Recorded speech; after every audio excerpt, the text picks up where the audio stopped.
aujourd'hui je vous apprends à garnir les lettres et chiffres en polystyrène. Pour gonfler une structure en polystyrène, il vous faut une pompe avec embout biseauté et des mini ballons. Donc les structures sont livrées avec des ballons il y en a 20, donc plus que nécessaire, de 2 couleurs et vous pouvez choisir les couleurs. L'important c'est de pouvoir ajuster la taille du ballon en fonction de la structure. Ici et ici, ce n'est pas la même largeur. Donc on gonfle les ballons au fur et à mesure en fonction de chaque lettre ou de chaque chiffre que vous gonflez. Donc il faut utiliser des mini ballons et les gonfler pile aux bonnes dimensions de la lettre. Je vous montre, c'est très facile. Donc on prend un ballon, on se met au niveau du positionnement, on commence toujours par le bas de la lettre et on gonfle. Ici le ballon est beaucoup trop gonflé, ça ne rentre pas, il ne faut pas appuyer. Du coup, on le met là où on veut qu'il aille et on attend, voilà, d'ajuster au mieux. On ajuste au mieux. Les petits trous, c'est les finitions, ne vous inquiétez pas.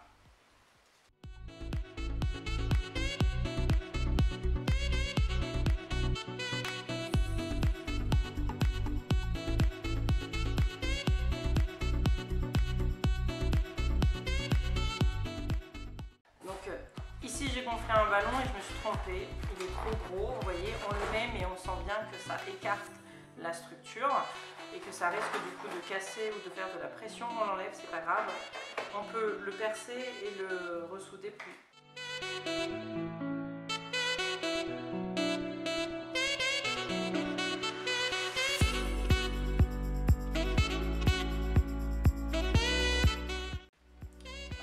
Quand on arrive à ce niveau-là, qu'on a fait l'essentiel, on remarque quelques petits trous. Donc je vous conseille de regonfler les tout petits en mettant le ballon jusqu'au bout et en gonflant une petite bille, on ouvre très serré, un tout petit rajout.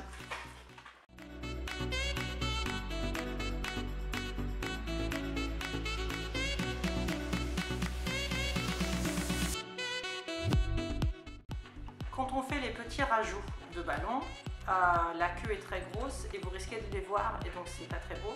On les coupe tout simplement avec des ciseaux avant de faire le rajout.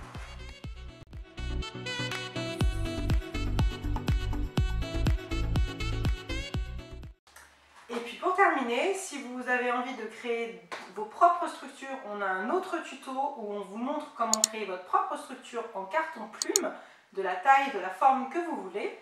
Et à penser aussi aux formations, aux ateliers workshops que l'on organise une fois par mois. Et voilà, c'est terminé. Merci encore d'avoir regardé le tuto. Si vous avez aimé ce tuto, pensez à liker, commenter et n'hésitez pas à vous abonner à notre chaîne.